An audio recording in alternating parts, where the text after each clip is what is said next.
Good afternoon. If you saw me stand up there, I just had my knee replaced about 6 weeks ago, so I'm a little unsteady. I'm State Representative Brent Segrist. Good afternoon. Glad to have you here at Barley's. I, along with more of my colleagues than any other candidate, have endorsed Governor Ron DeSantis to be our next president. That includes Majority Leader Matt Winchell from Missouri Valley. And so we're here today to start the countdown to caucus. We're 12 days away from the caucus, one of the most important caucuses we'll ever have. And I'm here today to support Governor Ron DeSantis because I'm very, very proud of what we've done in Iowa.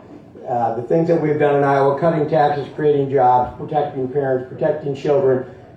He has done the exact same thing in Florida.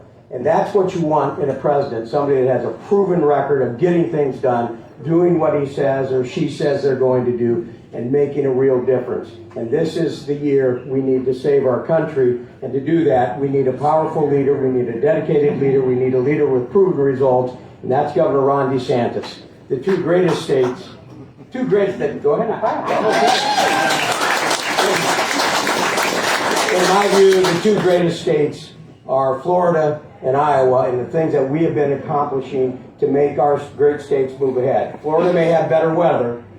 We have the best women's basketball player in the universe, so it kind of does equal out. So Ron DeSantis and his wife have been working Iowa. They've done the full grassroots. They've been in 99 counties. I believe this is at least the 5th time he's been in Council Bluffs. He's not ignoring Southwest Iowa. He's not ignoring Iowa. Some of the other candidates are not nearly as dedicated to Iowa as Governor Ron DeSantis is. He's got a proven record. He's a leader. He's got an amazing resume. He's got an amazing family.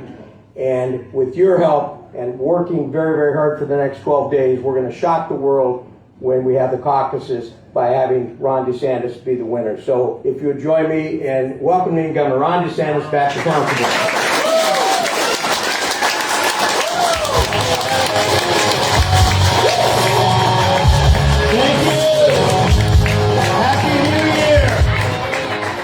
You all have a good New Year. Have a Merry Christmas. Yes. Did any of you travel anywhere outside the area? No?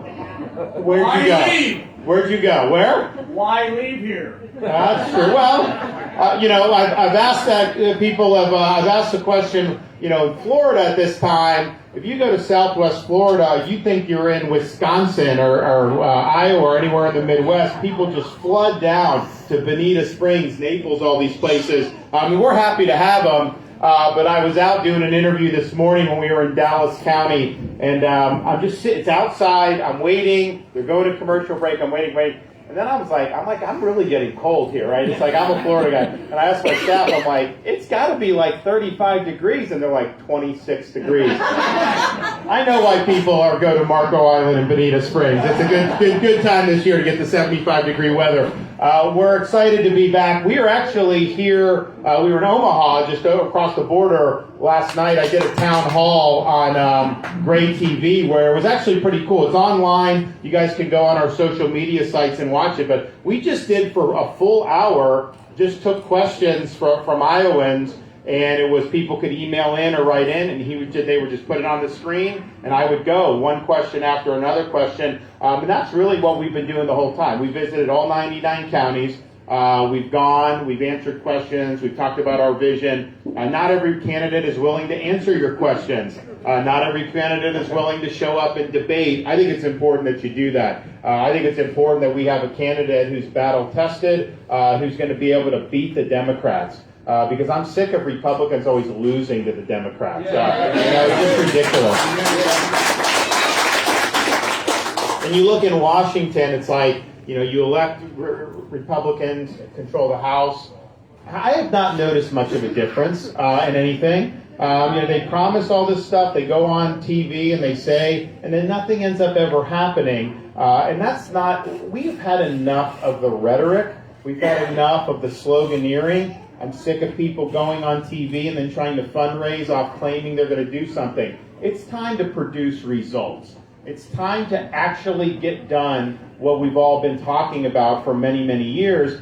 And if you look at a guy like me, I can say this. there's certain things that I have that other candidates don't have, that are objectively true. I'm the only veteran running for president, and I do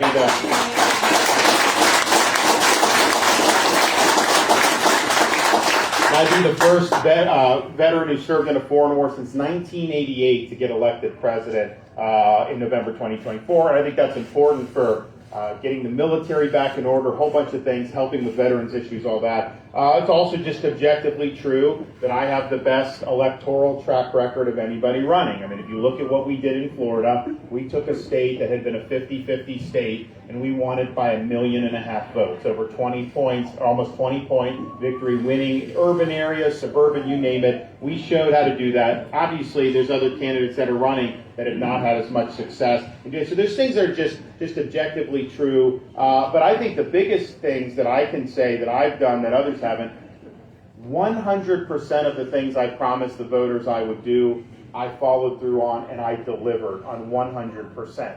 How many times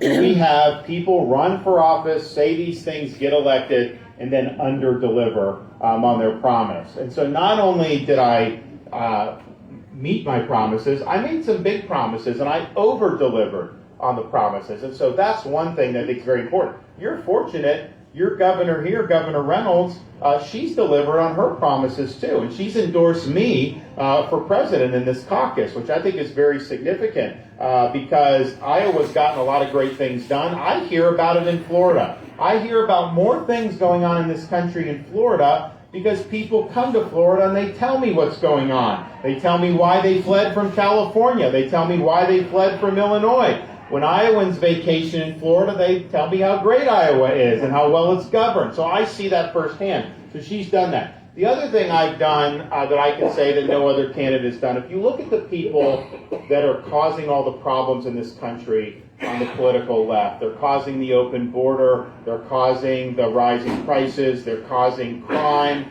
they're causing all the problems with education. I'm the only one running that has beaten these people time and time again, like we have in the state of Florida. We beat the teachers union in the state of Florida by enacting universal school choice and doing paycheck protection for union dues. We beat Fauci on COVID by making sure that our state was open and our kids were in school and nobody was forced to take a COVID vaccine against their will. We beat George Soros and the political left on crime. I had 2 radical prosecutors, one in Tampa, one in Orlando, that weren't enforcing the law, just like his prosecutors don't in these other areas. I removed both of them from their posts. We've stood by the police and backed the blue, and the result is Florida's crime rate's at a 50-year low.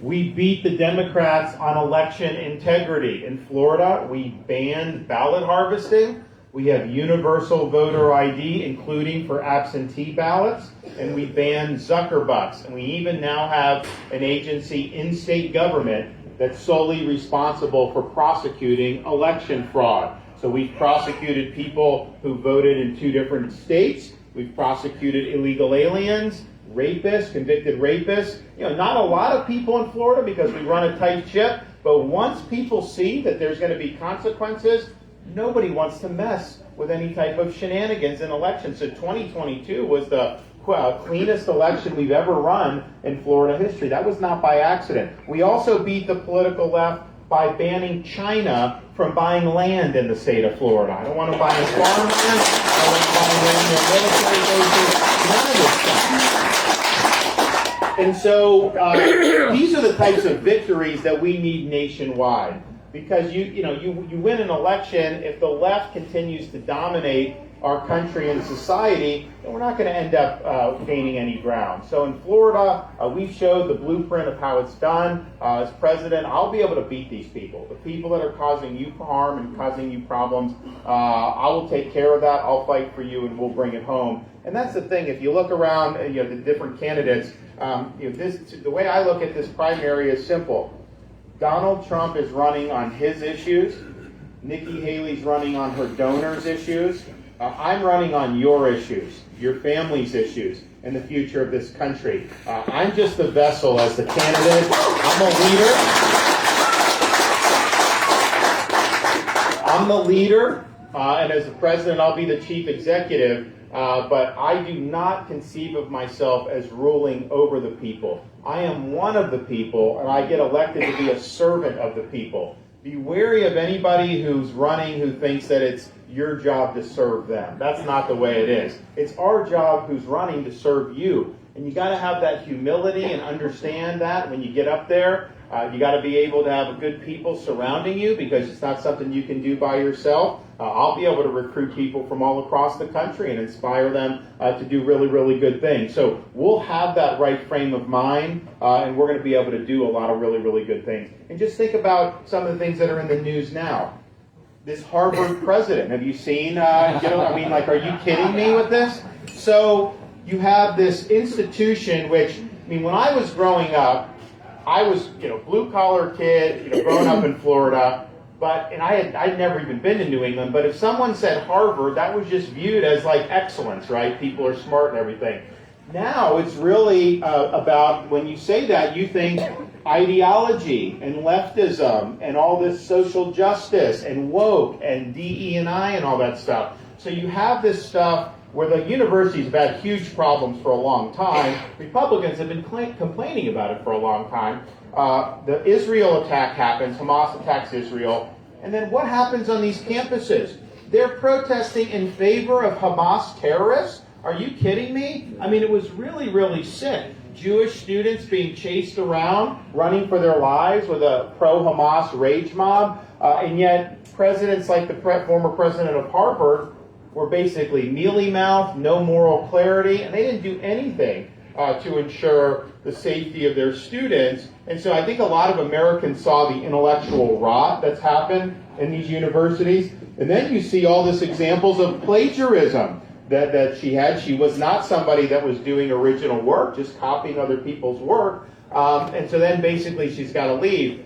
Now the media is running interference for them. Right-wingers are wielding plagiarism, as like a weapon. Excuse me. I was taught from a very young age copying people's work is wrong. And now they're trying to run interference and excuse. But the thing is, the way that university has gone, she should have been fired long ago for that. And we've been complaining as Republicans about the universities. I have parents will come up to me. You work 18 years to instill values into your kids, and then if they go to college, it's going to be undone in 4 years because it's a leftist agenda? Parents don't like that. How many Republicans have actually ever done anything about it? I can tell you, you're looking at one who has. In Florida, we already abolished this DE&I.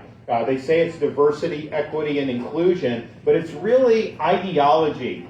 And it's an agenda that they're trying to shove down the throats of everyone that goes to these schools. I think DEI, how it's actually practiced, stands for discrimination, exclusion, and indoctrination. And that has no place in our public universities. And so we got rid of it in Florida at our public universities. And the thing is, what the left and these people at these universities think, they actually are not opposed to discrimination.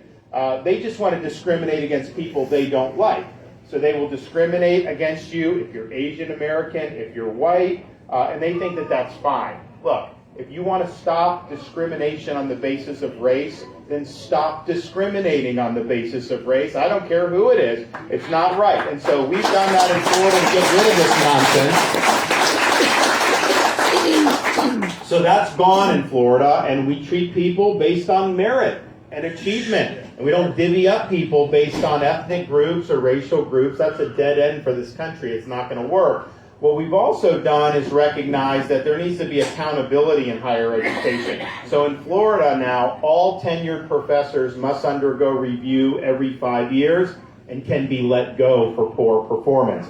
So you're now seeing a churn in the faculty. Some of the people that weren't productive are being cycled out in Florida. And it's funny because the media will act like this is a bad thing. They'll be like, oh, professors leaving Florida, brain drain and all this stuff. I'm thinking to myself, look, if Marxist professors are leaving the state of Florida, that is not bad for Florida. That is a good thing for Florida. Trust me. So we're doing reforms that are basically saying, the purpose of higher education is not to impose ideological conformity on the students. That was never the classical mission. That's only become the mission in the last few decades. The purpose of higher education is the pursuit of truth, is promotion of academic integrity, and to prepare students to be citizens of the republic.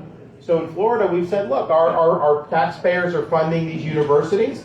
They have a right to have universities that pursue a mission that's in the best interest of the state of Florida. And, oh, by the way, our in-state tuition is about $6,400 a year to go. Out of state's about $16,000. I have not let them raise tuition since I've been governor. We even had a university called New College in Sarasota. It's actually a beautiful part of the state. But it was like a small liberal arts college, supposed to be our top honors college, but it was almost like a Marxist commune, like left of the left.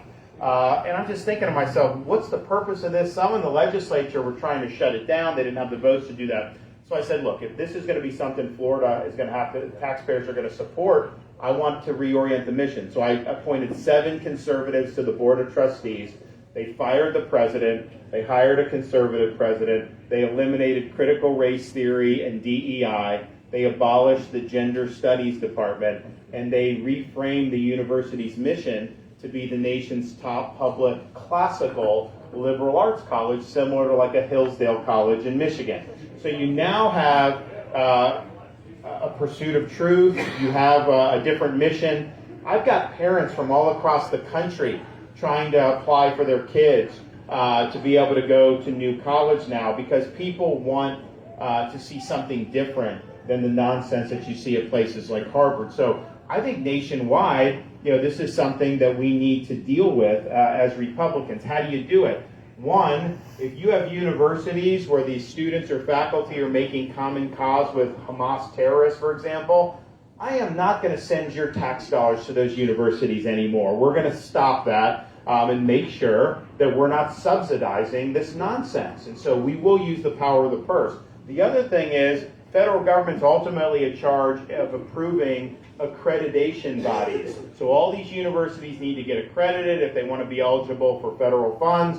Those accreditors often have an agenda and expect the universities to do things to move it more in the direction of political activism. We're going to do the opposite. We're going to say, instead of saying you must do this stuff in order to get accredited, I'm going to say if you are doing that stuff, DEI, these other things to move in the direction of activism, you will not get accredited. So we'll overhaul that in a way that's really going to turn the tide. And so we've got to start winning these battles with respect to education. Otherwise, Benjamin Franklin, when he walked out of the Constitutional Convention, he was asked, after they had created a constitution, whether they gave the people a monarchy or a republic. And his answer was, a republic if you can keep it. So they understood every generation was going to have to fight to preserve freedom and to preserve Republican form of government. You have to have sound education. The other thing we've done in Florida, which I think we need to do nationwide, we need more American civics in our schools, particularly our high schools and K through 12 schools. You're graduating these kids who are basically blank slates, and they're supposed to assume the duties of being a citizen, and they don't have a proper foundation in understanding what it means to be an American. No wonder you have issues in these universities. And so in Florida, we've really put a premium on teaching the foundations of what it means to be an American and how the American experiment came to being. We need that framework nationwide, not imposed by the federal government, but providing a template so that states and localities will be able to do it. And that's the thing. In Florida, we have universal school choice. So a parent is able to you can go to your local school. You can also go to a charter school, which is a public school not controlled by the school district or by the teacher union. And then you get a private scholarship to go to private school. What's happened, because there's parental choice and schools compete for students, in the public school districts, a lot of times you have choice within the school district to go. So you don't necessarily have to go to your neighboring school. If you want to go across town or go on the other side of the county, you can do that if that school's better. What that's done is increased performance from our students dramatically. We're now ranked 3rd and 4th, respectively, in 4th grade reading, 4th grade math. That was not true when I was growing up in Florida, and U.S. News and World Report ranks us #1 for education out of all 50 states. That didn't happen by accident. It happened because we're empowering parents. We're respecting the rights of parents to direct the education and upbringing of their children. We're ensuring that ideology, indoctrination is not in our K through 12 schools, particularly the elementary schools. And we had to fight to keep the gender ideology and the transgenderism out of our elementary schools in Florida. It's wrong to teach a kindergartner that they were born in the wrong body. It's wrong to teach a third grader that their gender is a choice. That's inappropriate, should not be happening. And we did that and protected the parents' rights and the kids, but we had the media after us, the left, and even Disney, biggest company, most powerful company in Florida, coming after us. But you know, my job as a leader is to stand up for the people that I represent. A leader doesn't subcontract his leadership out to a woke corporation based in Burbank, California. So we stood up, we stood for the kids, we stood for the parents, we fought back, and we won. And the state of Florida is better off as a result of it.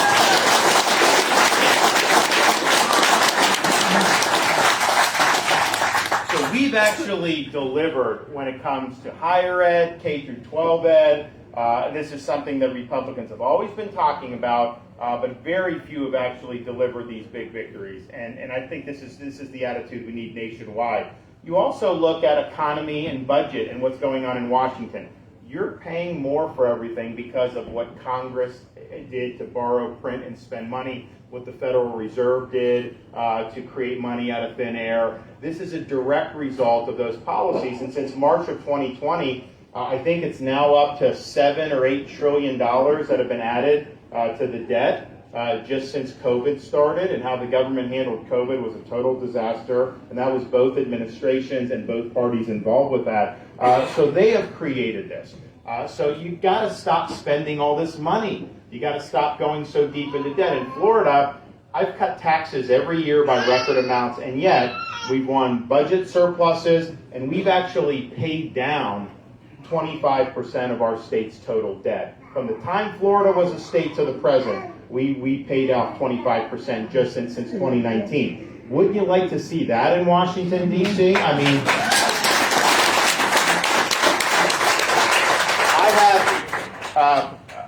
a buddy of mine who's a congressman from Kentucky has created a thing that he'll wear in his jacket pocket, which is a national debt calculator.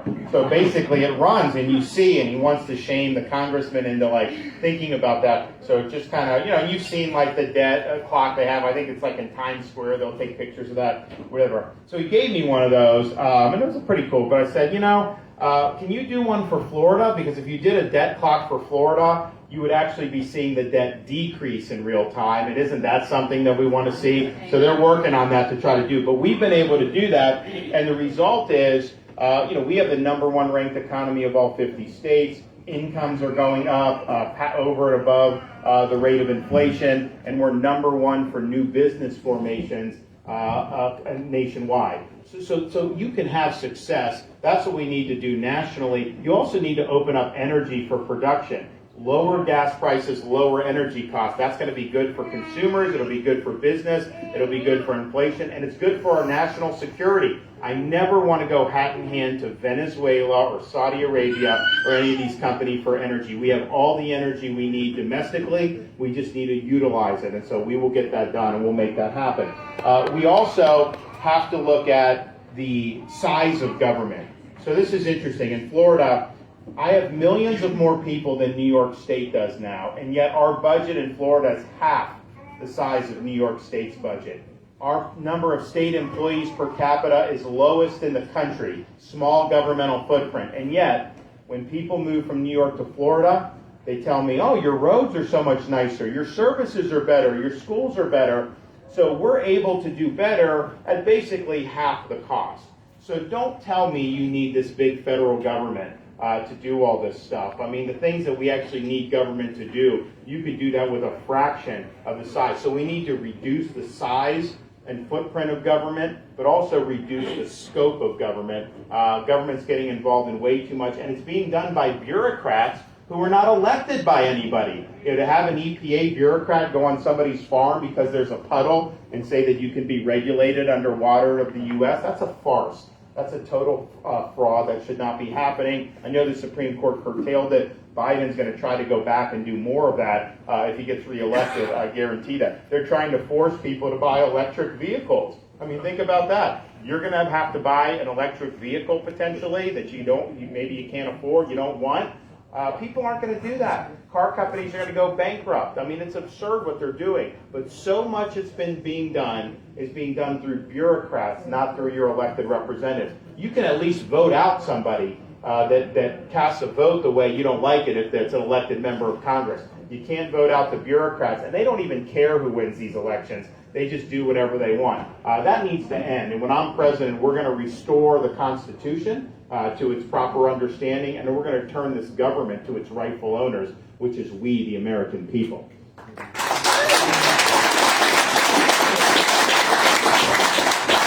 So we've delivered on economy and budget more than anybody's done who's running. We've also delivered in the fight against illegal immigration. And one of the things we've shown in Florida is if people know that trying to come illegally is going to lead them to get sent back to their home country, they're much less likely to come. So I'm not a land border state, but I'm a maritime state. So I have people running boats from like Haiti and Cuba trying to come illegally. And the Coast Guard's job is to stop that, and they do a pretty good job. They don't have enough assets. So I surge boats to be there to fill in into the cracks, and we would stop them, turn over the people on the boat to the Coast Guard. The Coast Guard would take them back to Haiti or wherever. Once that started happening, the number of boats declined dramatically. Because people are thinking, why would I want to go over choppy waters knowing that I'm just going to end up right back where I started? Right now, people come across our southern border. What does Biden do? He gives them a slip and says, yeah, go enjoy America. Come back here in 2 years for a court date. Well, how ridiculous is that? That's not an incentive. So you need to. So I'm going to be the first president to actually end the border crisis once and for all in this country, because we've had this be a problem for years and years and years. And yes, part of it, military on the border, will stop the invasion. I will build the border wall and get payment from places like Mexico, like I promised.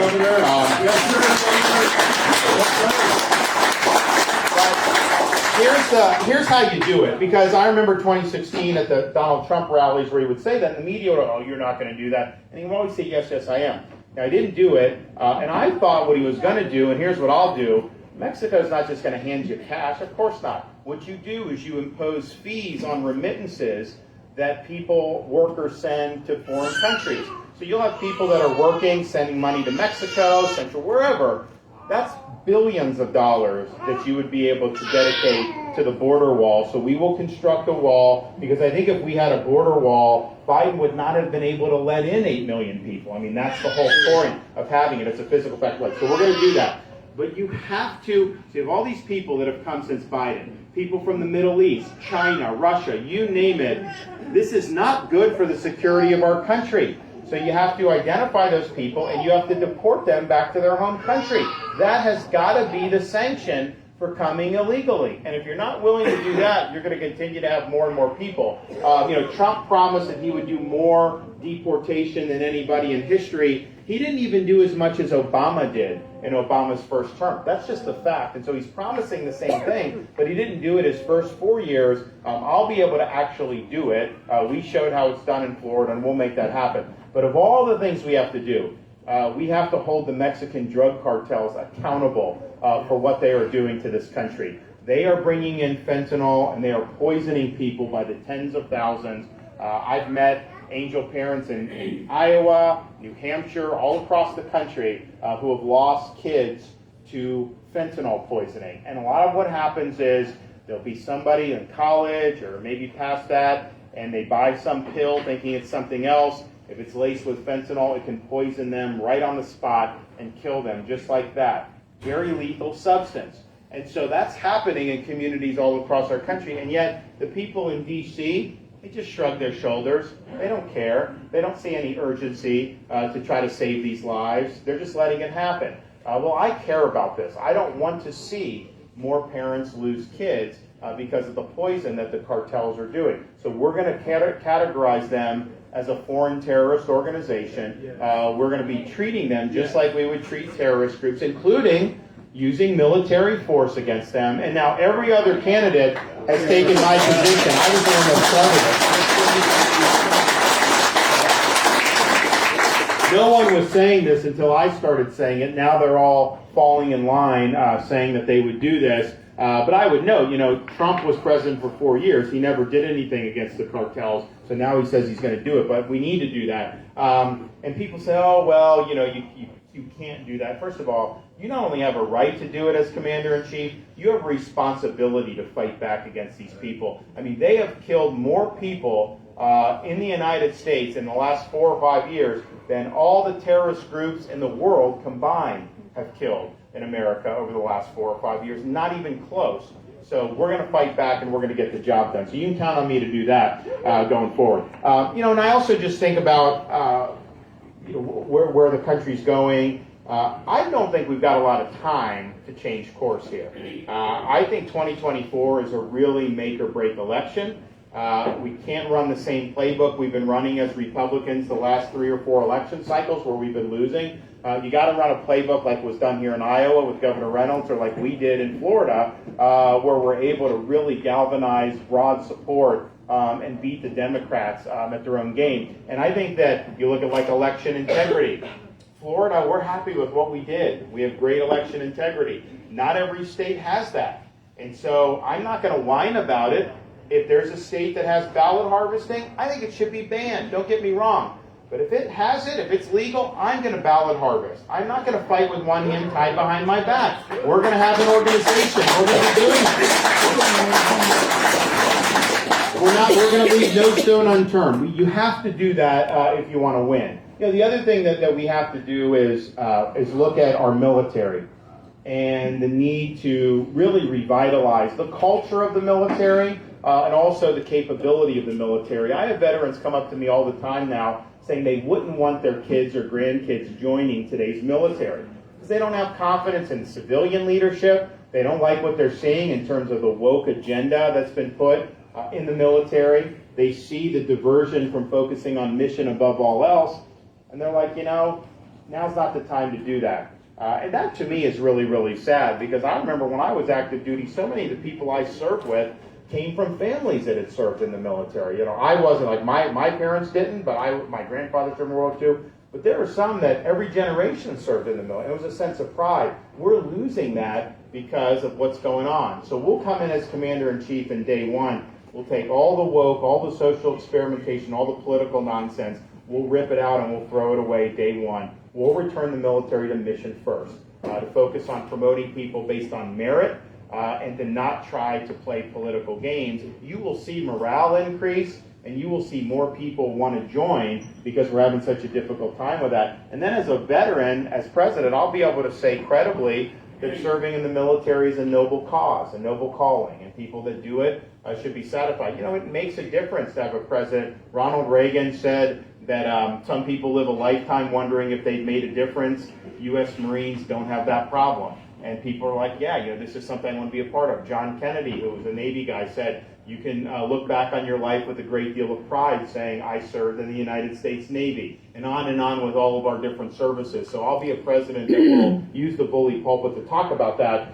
It'll get our military in better shape, and then it'll put us in a position to do what we need to do to fortify our defenses to be able to deter the threat posed by China. And if you look across the world, the top 2 threats to our nation's security are our southern border and China. I think far and away those are the 2 top. There's other top. You look at some of these places in the Middle East with some of these terrorist groups, but I think a lot of that is linked to the border because any terrorist that wants to attack our country, they're going to come right through the southern border. They're not going to mess with anything else. That's the easiest way to do it. So those are 2. So China, they respect strength. They respect resolve. We need to have more power in the Indo-Pacific to be able to deter their ambitions. And we can do that. We're running out of time to do it. Biden's not doing it. But we'll be able to do it starting in January 2025. But we also have to understand China has gotten where they are because they've eaten our lunch economically. They manipulate their currency. They cheat on different types of trading arrangements. They have a lot of industry that they've absorbed there, taken out of the United States. We're very vulnerable to Chinese influence because we're dependent on them for so many things involving our economy, things that are really important. We can't have that. We've got to control our own destiny. We need to be independent from China. So we'll reshore particularly those key areas that really make a difference in our country. And then not letting China have influence in the United States. We need to do like we did in Florida nationwide. We should ban China from buying land, like farmland and all this other stuff. Don't let them infiltrate our universities. Don't let them put money into the universities. So start being smart about this stuff. We'll be able to handle it, but on the current trajectory under this administration, the 21st century under Biden, second term, will end up being a Chinese century. I don't want it to be a Chinese century. I want it to be an American century, and I'll make sure that that happens. So we're going to do that.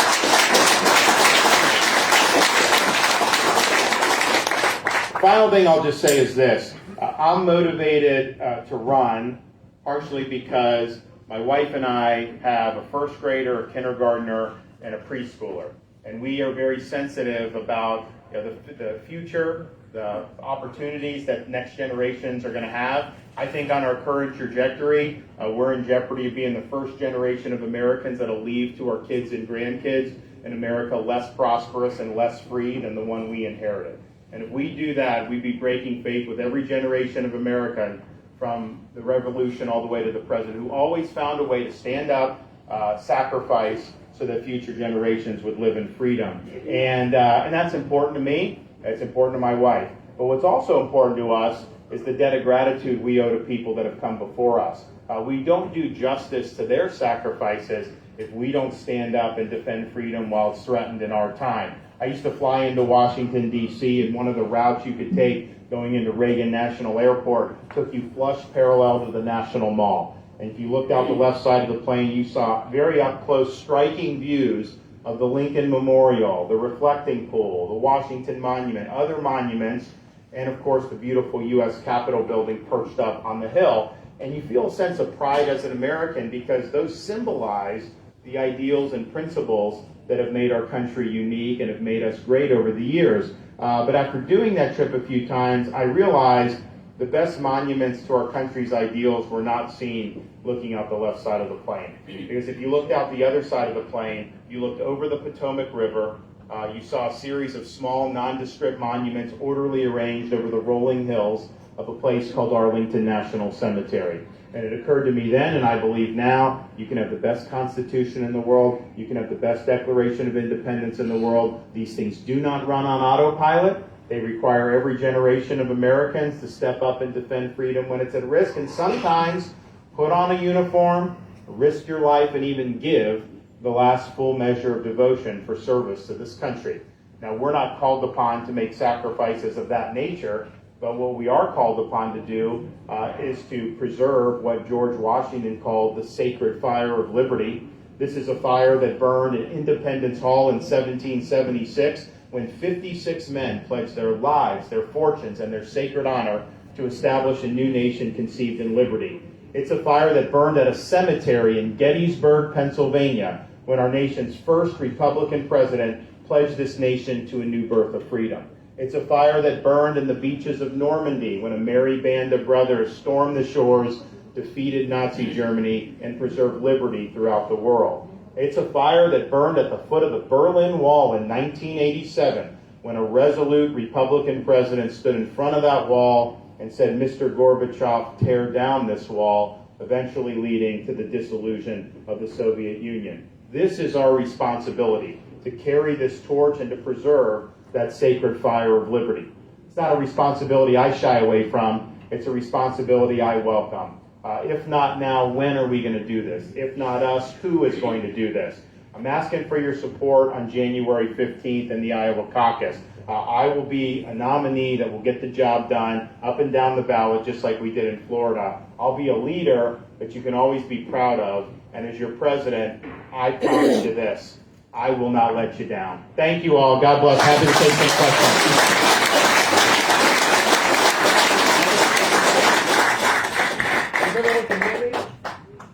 You've had a very successful run as governor, and I would say Kim Reynolds has too, because you both have very friendly state legislatures with Republican majorities.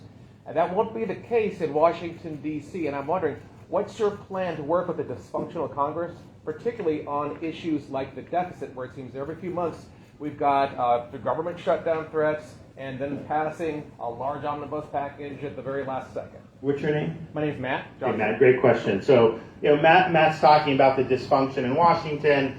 You can have success at the state. It's a different ballgame. And I think generally that's true. I mean, a state is easier to navigate than the swamp. There's no question. But I would point out, people look and say, oh, he's got these big majorities. We didn't have those big majorities when I started. We had a majority in the Senate, but it was a relatively narrow one. I came into governor on the heels of basically a decade and a half of the legislature and the governor being at loggerheads where they didn't work closely together. And there hadn't been as much that got done than there were previous to that. So I had to come in and figure out a way to kind of corral this and bring all these issues in for a landing. And part of the way I do that is I understand I'm elected to the executive. These folks all got elected in their own rights for their own districts. And so it's not for me to just say, you must do what I say. It's my responsibility as a leader to convince them that doing what I want to do is really in their interest to do it as well. And that means I got to work with them on issues that they care about. As long as it doesn't offend my stated principles or things that I think are bad, I want them to be successful too. So we work well together. I think that's the same framework you have to take when you're doing Congress. But I will say this. We will have Republican majorities in the House and Senate when I'm elected president. We are going to gain seats in the U.S. Senate with a strong performance on the top of the ticket. We are going to add seats in the U.S. House. In Florida, we had massive coattails bringing in a lot of people. So that will get done. And if you think about it, Republicans have blown probably half a dozen Senate races over the last 4 years. We should have 54 or 55 senators right now. Instead, we've got 49. So we need to stop frittering away these elections. We need to have good candidates who are running on strong issues and appealing to the folks. But I think it is a responsibility as a nominee that it's not just about you. You've got to work to cultivate the rest of the ticket. And not just even House and Senate. I want state legislators to do well. I want school board members. A rising tide lifts all boats. So we're going to do that. The other thing you got to understand is, what can you do? So Biden had 50 senators, and he got all this stuff through that was very damaging for the country, but it was his agenda. And he was able to use the budget reconciliation process in the Senate. So we're already looking all the different things we're talking about. How do you fit that into that vehicle? I think we can get 60 votes on some things in the Senate, but not everything, and maybe not some of the most important things. But we definitely can get 50. And he expanded what can be jammed in there. So we're going to have a lot that we're going to put in that vehicle. It's going to be really significant. But anything I talk about, I always have an eye to how do you actually get it done. I'm very mindful of the different landmines that exist. We have a constitutional system. This is partially by design. The founders didn't want all power to be in one branch. They wanted checks and balances, and so that's normal. So we're going to be able to navigate that. But Ronald Reagan never had a Republican majority in the House of Representatives all 8 years he was president. And yet he was able to get his program through in his first couple years. And how did he do it? He was appealing to the American people directly, who then would pressure their representatives to get in line because they wanted to see change. I think we're going to have an opportunity to do that. I think Americans are frustrated with the direction. I think they know we need a change. I think I represent a fresh start with fresh ideas that we're going to be able to put. So I think we're going to be able to get a lot of folks that are going to want to do it. The other thing you got to think about is not just how Congress can trip you up, but then how do the courts handle all this stuff? Because in Florida, every single thing we do, they sue us. Doesn't matter. I mean, I could walk across the street and they sue me for doing this. And this is just what the left does. So they run and they find a liberal judge in Tallahassee or wherever they do, they sue. And a lot of times we lose in front of that liberal judge. And so we always think about, okay, we know we'll lose in front of the liberal judge no matter what we do, but then how do you handle an appeal? And we win almost all the appeals because we've thought these things through. In Washington, you have some of these. Biden's put a lot of judges on these Court of Appeals. That's part of the big problem with us losing those Georgia Senate races. on January 5th, 2021. Huge disaster, and that was in the waning days of Trump's presidency. If we just would have won those, a lot of those liberal judges would have never gotten on the bench. So you have some of that. Now the Supreme Court right now nominally is 6-3 majority, but the next president's likely going to have to make a series of appointments there. Maybe replacing Clarence Thomas, who's our most esteemed conservative jurist. Justice Alito, one of the best conservative jurists of our era. And then maybe Roberts or maybe some of these others. But you've got to be a president that's going to understand how to put people in there who understand the proper role of the court, who understand the proper way to interpret the law and Constitution, and who have the backbone to be able to rule correctly even when the media will attack you and even when the legal profession will attack you. Clarence does not care what they say about him. He wants to do what's right. Sam Alito doesn't care. He wants to do what's right. That's really what you got to do, because we've had problems as Republicans. Judges get on and they evolve left. Why do they evolve left? Because all the incentives are to go left. The more you go left, the better media you get, the more notoriety you get with the legal profession, the more invitations you get to cocktail parties. I don't want anybody who's interested in these cocktail parties. I want people that are interested in upholding the Constitution as it was actually written. Congratulations for taking on this challenge. I think you're the most conservative governor I've ever seen in my lifetime. And I look at Trump, and I don't understand the polls. You know, we heard New York Times with Trump and Hillary saying, 92%. So they're all talking about you with the polls. I'm not buying it, and I think Iowa's going to turn it around. But I don't understand, Governor, with Trump. The guy's the most radical leftist I've ever seen. The guy gave Hillary Clinton a standing ovation on his first day in office. He's the godfather of the jab. He's the godfather of woke. He said, take the guns first, ask questions later. He tried to ram through amnesty, and the Senate stopped it. The guy had Kim Kardashian as his de facto criminal justice reform czar. His leftist son-in-law, and their shady Saudi business dealings. And, you know, he didn't pardon any of the January 6ers, the ones that weren't violent. I want to ask you, Governor, why do you think, in my opinion, that's a radical leftist. He's a New York con man. He's a New York liberal. Why do you think, Governor, yeah, he is. And why do you think, Governor, that just doesn't, all the things I just said, he's a liberal. Why do you think that doesn't resonate with Republican voters? Well, I don't know that message really gets out. I mean, how many times have you heard that critique offered on talk radio or Fox News or any of these things? A lot of times they don't want to do it. I mean, you know, just like I've had differences with Donald Trump, and I supported him in 2020 and raised him a lot of money. But, you know, we really diverged on COVID because he had elevated Anthony Fauci. He kept Fauci in place. And I told people, because I had a lot of people like, I don't know if they didn't want to support him because they were concerned about Fauci. And I said, look, he's going to get rid of him after the election. Just give him some time.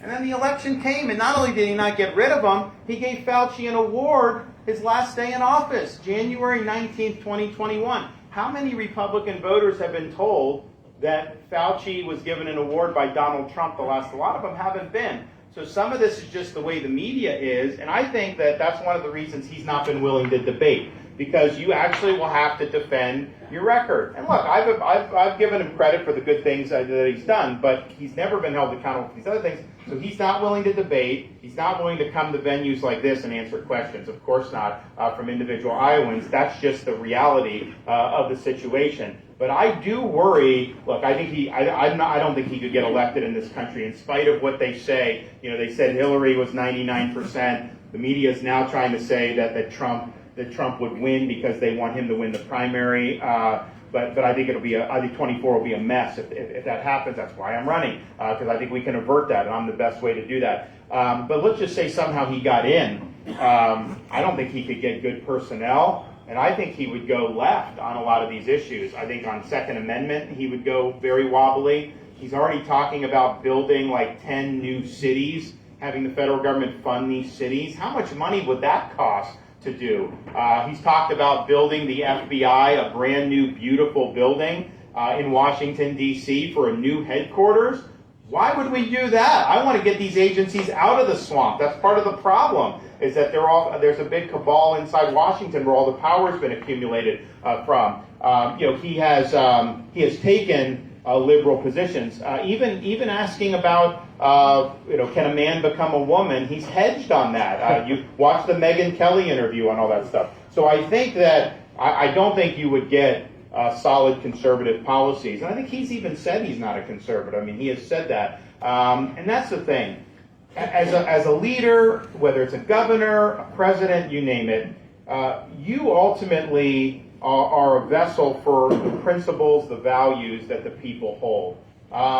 It's not about you. When it becomes just about a personality, regardless of the underlying principles, that is not a movement that is going to be successful. And I think too much of it now in this iteration of Trump, I think 2016, it was a lot about America first. Now I think it's more about Trump first and Trump's personal stuff. And here's the thing, that's just not the way you galvanize the support that you need to be able to do. That's why I say he's running on his issues and I'm running on your issues. Yep. How will you address pharmaceutical companies being liability free?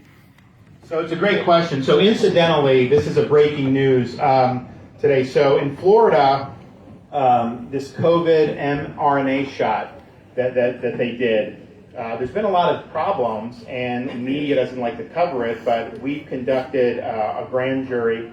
They're about to issue a report on that about some of the issues. But my Surgeon General in Florida, Joe Latipo, he's been following the different types of adverse reactions from this thing, and he's now called for it, and Florida's the first state to say that this latest iteration of these shots should not have been approved by the FDA, and he's actually called for them to pull it off the market because of the adverse reactions that he's seeing. Also, there's DNA in it. A lot of stuff is over my pay grade, but if you look at his social media sites, he's put this stuff out there and actually tried to bring accountability for this. I think when you have vaccines not have any liability at all, I think it skews the incentives. Look, I don't want trial lawyers suing everybody. I mean, that's not good. It will hurt innovation if that happens. But you also have to align the incentives properly. The incentive should be to produce products that help with health and save lives. When you have the blanket protection, the incentives are basically to produce as many products that will sell regardless of the outcomes of it. And I think this is true for the medical system as a whole. Why do we have constantly rising prices? Why do we have all these things? It's because you have big pharma, big insurance, big government, and big hospital. It's all about them passing money back and forth amongst each other. The patient and the doctor, they're at the back of the bus. And the incentives, they make a lot of money, not necessarily based on whether people are getting healthier. It's based on other factors. And so, in any part of the economy, if you have a business and you have a product, if that's good for people, if people like it, you will do well and you'll make more money. Now they can make money regardless of whether the patients are doing better. And that's not what you want. So we need a lot to do with healthcare. It's going to be a big effort, but we've got to align those incentives so that the patient is first. Yes, ma'am. As the mother of a only child who's adopted, my only granddaughter is adopted. I know how expensive, how complicated, and how long the adoption process is. What could you do to encourage women to choose adoption over abortion, and to help prospective adoptive parents get through that difficult and expensive time? Yeah, look, I think it's a great issue because it is cost prohibitive for many loving prospective parents to even go through with this. In Florida, we're working on streamlining it. We've got a massive waiting list. I mean, there's a lot of people that want these babies, and I think that we want obviously to give the babies a chance to be able to be in a loving home. So I think it's likely going to be something that is going to have to be driven by the state and localities. But one of the things we did in Florida is part of, and this goes to adoption, but even just biological child rearing, it's so expensive now to raise kids that it's tough for a lot of families. So we did in Florida, we did all baby items, cribs, strollers, diapers, wipes, clothes, formula, tax-free permanently. So you can raise kids without paying any taxes on any of that. And that's a lot of money. I mean, just the sales tax, when you think about how to do that. It's interesting because we enacted that last year when my kids were, I signed it, we were, so it was, actually we made it permanent this spring. So my kids were 6, 5, and 3. And my 3-year-old was out of diapers by then, and I was real happy with myself that people could buy diapers with no tax and form and all this. And I was talking to my wife about it, about like, man, isn't this going to be good? How much money are the parents going to save? And she just kind of looked at me and said, why didn't you do that your first year as governor when our kids were in diapers? We didn't have Biden inflation then, so people necessarily weren't. So we've been sensitive to the cost, and I think anything we can do federally within the proper role of the federal government, we obviously want to make it so that it's something that is achievable for people, because it's really, really important. Another thing that we've done in Florida is recognize one of the biggest problems we face as a society and as a culture is this fatherlessness crisis. If you can have every kid grow up in a home with a loving father in the home, it makes a difference in terms of these kids being able to do well and staying out of trouble. So we have a fatherhood initiative in Florida, and it grew out of working with, there's some pro-fatherhood groups that have been started in Florida, to help convince dads to be a part of their kids' lives and whatnot. And it was started by Tony Dungy, who was the coach of the Bucks and the Indianapolis Colts. And Tony's, he's a Christian. He would go to prisons and minister to inmates. And what he said was when he started doing that, he realized they weren't there because they were poor. They weren't there because of race or ethnicity. He said they were there because they did not have a father in the home. They did not have that type of mentorship. And so our whole thing is to try to change that. Some of that is the fathers themselves to make sure they're involved. But some of it is promoting things like mentorship, because you just have somebody take an interest in your life as a young kid, that can make all the difference in the world. When I was in the Navy, I was a big brother in this Big Brother, Big Sisters program. We mentored a kid who was inner city. His dad was incarcerated. And we mentored, and he ended up joining the Navy, largely as a result of that mentorship years later. So this stuff can really, really matter, but we've got to do a better job with promoting fatherhood in this country. And that's not something that you can just do a spending bill and all of a sudden solve. It involves the culture, it involves a lot in our communities, but it's really, really important. Yes, sir. With our costs going up so much all the time, what are we doing to help senior people that are on fixed incomes be able to keep up? It doesn't seem like we're anywhere near keeping up. Yeah, I think that when if you're a senior citizen on a fixed income, particularly if you only have Social Security, the cost of living adjustment you get does not cover the actual increases in prices. They'll say, oh, inflation was, quote, only 3% increase, but that's on top of all the increases that have happened. But the inflation rate isn't even close to showing the cost of groceries and some of these other things. So it's really tough. Look, what we have to do is we have to get the inflation down. It's not rocket science. When you borrow, print, and spend this much money, you're going to get inflation. When you're fiscally responsible and have a chairman of the Federal Reserve that's not going to be a micromanager and understands, make sure we have stable currency, you'll get it. You'll get the interest rates down. We'll be able to do all that.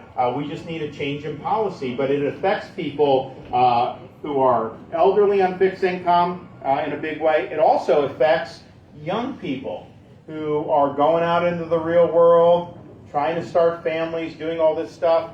Buying a new home now, it's cost prohibitive for a lot of these folks because the mortgage payment is so much more. The average mortgage payment today, with interest rates where they are, is about twice what it would be for the average priced home 5 years ago, just on a monthly basis. Well, people aren't making twice as much as they did 5 years ago. So you got to get those interest rates down. And it's also hurt the housing market. We're not building enough housing, so that's why home prices continue to go up. But part of it is people are locked into their current homes who got them at lower interest rates. So if you sell your house, buy a new house with a higher interest rate, you're going to be paying a lot more, and people obviously don't want to do that. So it makes sense why you're doing that. So getting the market loosened a little bit more to where the housing's turning over in an appropriate way, you'll see that when you reduce interest rates. Yes? There's a lot of, well, the last 3 presidents have done a lot of executive orders. I think those should be buried. Is there any way to say, and a way I want you to do executive orders to clean some of that up, but then say, no more executive orders unless we're in an abortion. So here's the thing. We will go in on day one and we will reverse all of Biden's executive orders on day one. We'll just get rid of them.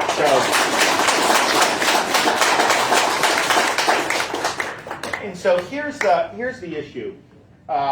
Executive orders, so like Trump, for example, did it basically governed by executive order. He did not do a good job working with Congress. So Biden comes in day one. He reversed almost all of Trump's policies in 24 hours. Gone, puff of smoke. So it's not just that executive orders are quote, bad. It's that to do things through legislation, that's how you get staying power. That's how this stuff lasts. That's how, if you turn the country around, you continue going in that direction. What executive orders are appropriate for is for the executive to direct the operations of the actual government. So, for example, I'll do an executive order instructing federal agencies that they are not permitted to collude with tech companies to censor the speech of the American people. That's totally appropriate to do, and it's reining in government conduct, and you can do that. What's not appropriate to do is to do an executive order that applies society-wide that would only be appropriate if it was legislation. For example, Biden did the OSHA mandate on the COVID vaxes, basically saying that you have to have a vax or you could potentially lose your job. That was a gross abuse of power to have an order come through the executive branch like that. So it depends on what you're doing. Orders that are instructing the government what to do and the conduct there, that is appropriate, not appropriate to do for society as a whole. And it doesn't have staying power anyway. So even if you do that, next president come in, they can do. You're going to get with me a two-term president for eight years that's going to be mindful of not only do I have to get it right now, but I need to make sure that that stuff is solidified so that when we leave, the stuff just can't be reversed on day one. Very important.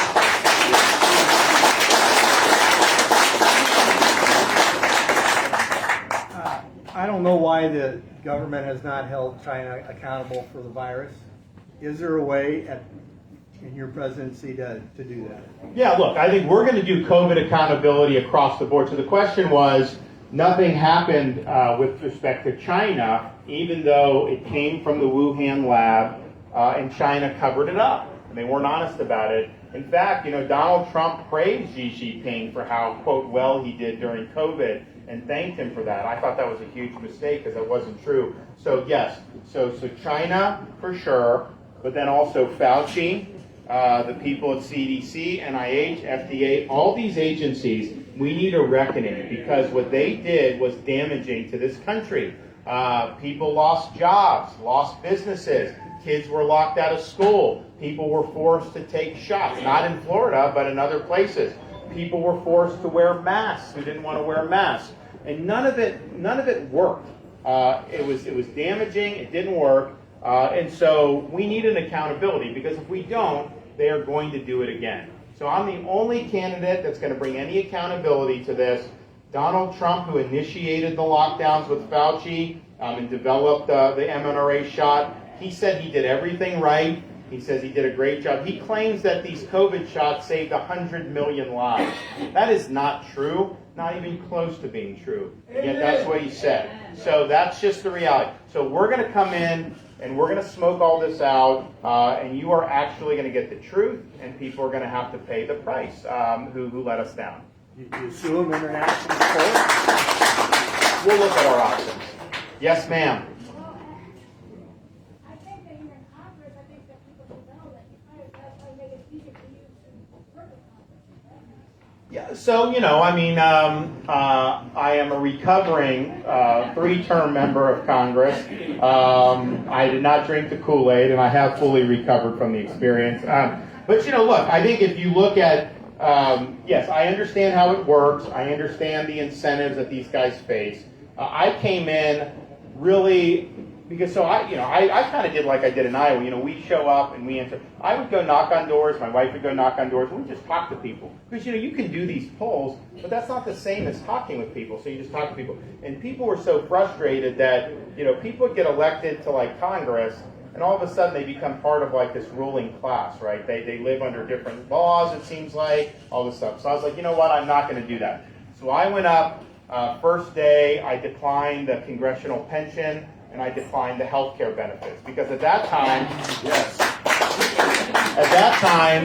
Congress had exempted itself from Obamacare, and I'm like, how is that fair? I also sold my stocks and said I'm not doing any stock trading here. You should see these congressmen. They could start their own hedge funds with how good they do with the stock trading, and I'm like, I don't want to be in a situation where, I'm voting on some piece of legislation, doing what I think is right, but then someone can say, oh, well, he traded this, there, that thing. So I'm like, no. I would have made money, even if I would have done it, totally on the level, I would have obviously made more money having equities. But I was like, no, we're not going to do that. And then I was the leading proponent of term limits for members of Congress when I was there. We're going to work on that as president. Congress is never going to pass it, but there's other ways you can do it. The states can impose term limits under Article 5 of the Constitution. Florida's already certified it. We're going to get other states to do it. I'll use the bully pulpit because I think if you had term limits for members of Congress, I think if you had a balanced budget amendment requirement for the Constitution, and if you had the president had line item veto authority on budget bills, we would be able to change the incentives and you would get better behavior. In Florida, when they put a budget on my desk, I can line item individual spending items out and veto it without vetoing the whole budget. And as president right now, president's got to either sign the entire thing or veto the entire thing. So that makes it harder. And yet your money is being sent to do things like promote transgenderism in Bangladesh. How is that something that is a good use of your money? If you had line item veto, you could hack away at all that stuff. Some of the Fauci spending, gone. Some of the spending that they're sending overseas, gone. You could just knock it out. So I think that'd be really good. The other thing that I propose, which I'd like to see the states doing, is a proposed 28th Amendment. Congress shall make no law respecting the citizens of the United States that does not also apply to members of Congress themselves.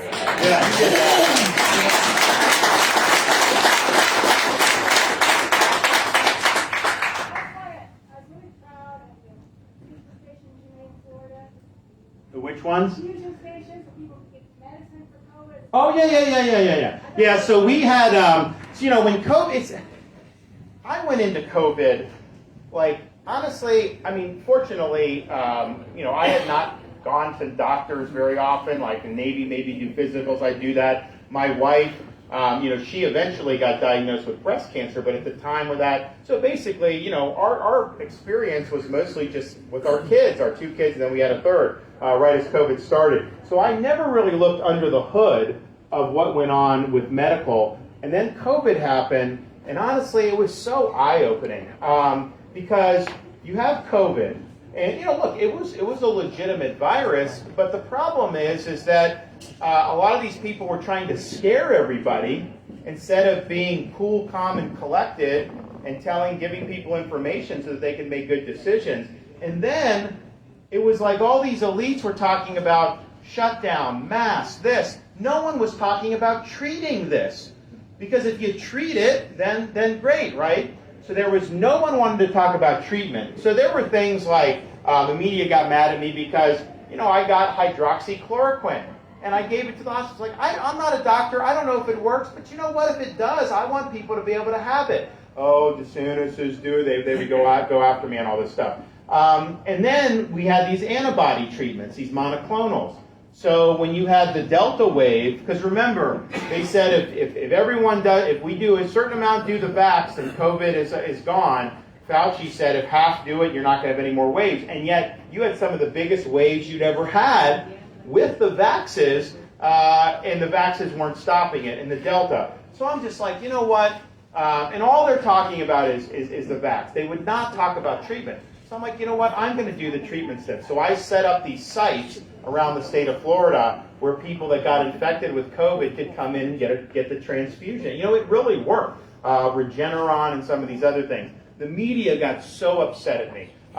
They're like, he's an anti-vaxxer. And I'm like, why? They're like, because you should be telling people to get the vax. I'm like, the vax isn't stopping them from getting infected. They need treatment once they're infected. No, a vaccine is not going to do anything once you already have the illness. And so we did it, and we took people who were, close to going to the ICU, who 24 hours later, their symptoms were resolved. And so it really worked, but I got a lot of blowback for doing this, and Biden even took away our monoclonals at one point to try to punish us. And I thought about, why are they doing this? And it's because they ideologically were just committed to vaccine or bust. They were scared that if you knew that there was a treatment, that you would then choose not to get the COVID shot.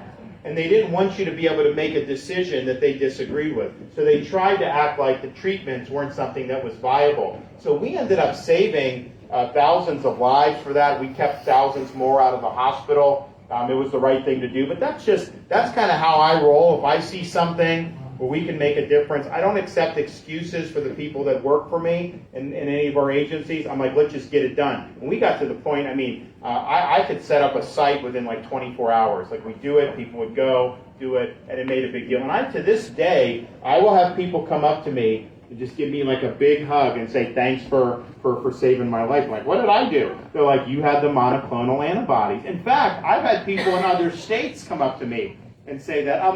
They're like, thank you for the monoclonal. I'm like, where do you live in Florida? Oh, I don't live in Florida. I live somewhere else. Why are you thanking me? They said, because I saw your press conference where you were talking about treatment. I didn't know there was any treatment. My husband then got COVID 2 weeks later, and I went to the doctor and I said, give us the monoclonal. And they didn't know what it was, and I was like, give it to us. We got it, and he ended up recovering. And so sometimes when you're doing this stuff, it's important for what you're doing in your state, but it has effects far beyond that. So yeah, we're happy to have done that. That's my job.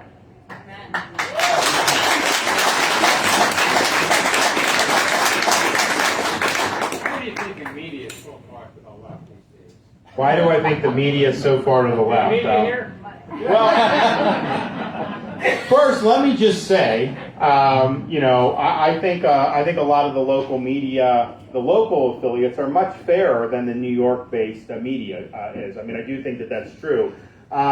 Look, I'm the number one target of the media for this whole. They do not want me to be the nominee. New York Times, NBC, all these, they do not want me. And the question is, what I would say is, if I'm the one the media doesn't want to see nominated, that should be the best endorsement for Republican voters that you could have, right? I'm the one they don't want to see. You can make it happen by voting for me.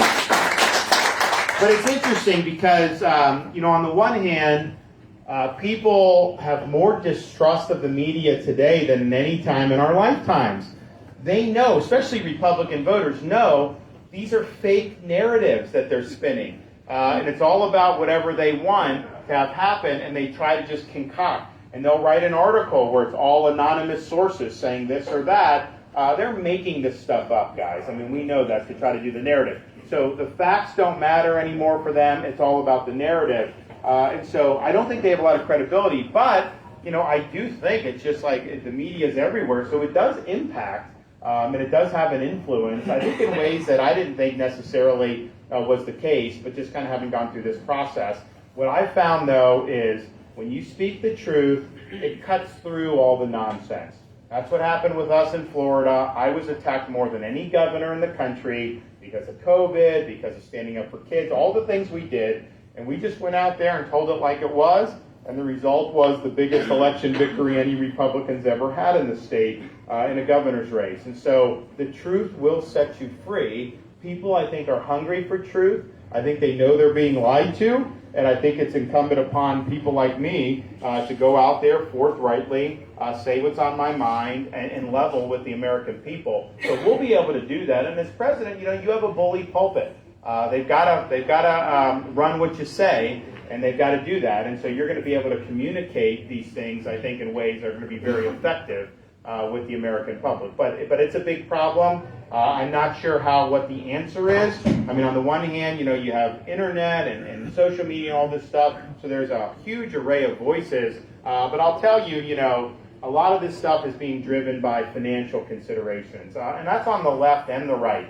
It's all about trying to get clicks and eyeballs, and so the truth often becomes a casualty when you have that financial incentive. Ladies and gentlemen, this will be the final question. You got a question, or are you just stretching out? Yes, sir. As a retired Navy veteran, would you please expand on the Iranian-backed missile attacks to our armed forces in the Middle East? Sure. Thank you for your service. Any of the stuff that's going on against our troops, against our shipping interest, will stop on January 20th, 2025. It's not going to happen on that one. And from having served, the job of the U.S. Navy is to keep the rounds on target and the sea lanes open. We are not going to allow Houthi rebels to commandeer shipping lanes or to interrupt any of this commerce. We will put a stop to that. We're also not going to let any of these militant groups or Iranian-backed groups take pot shots at our service members. Biden's basically put them there. They're sitting ducks in places like Syria, and he's responding with a slap on the wrist. That's inviting more attacks, and that's unacceptable. I'm not sure what mission they're doing in there, and I'm not just going to put troops in other countries unless they have a very clear mission, everything they need to succeed, and that mission is in the vital security interests of this country. I think Biden just has people out there without a clear conception of why we're there, and hence he's now exposed them to great risk. When I'm president, anybody that messes with an American service member will have hell to pay. It is not something I'm just going to sit there and let our service members become punching bags for some of these corrupt regimes and terrorist groups. So January 20th, 2025, all the things that you're seeing in that part of the world will end on day one. Thank you all. Need the support on the 15th. If you signed up with us, thank you. Hold on. If you signed up for us on the 15th, thank you. If you haven't, please sign up to commit to come caucus for us on the 15th. All the stuff, when you talk about polls, media, this is all what they want to have happen. They think you don't count. They think they should be able to pick the candidate. Obviously, we don't want the candidate they want to pick's not in our interest as Republicans. They're not going to do us any favors. So your voice can be heard in a really, really big way. I don't think anyone has organized this state as effectively as we have. I'm the only one that's shown up in all 99 counties, answered questions. People appreciate that in Iowa. They don't like when candidates don't think they have to answer questions or debate or any of these other things.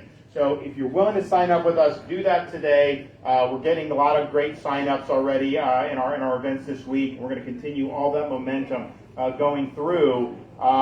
This is our opportunity to change the trajectory of this country. Iowa will be able to set the tone for the rest, not just of the nomination process, but for the November general election. And I really believe if you guys come out and stand by me on January 15th, and we do this thing in a big way, I'm going to be the next president, and I will stand by you for 8 years. Thank you.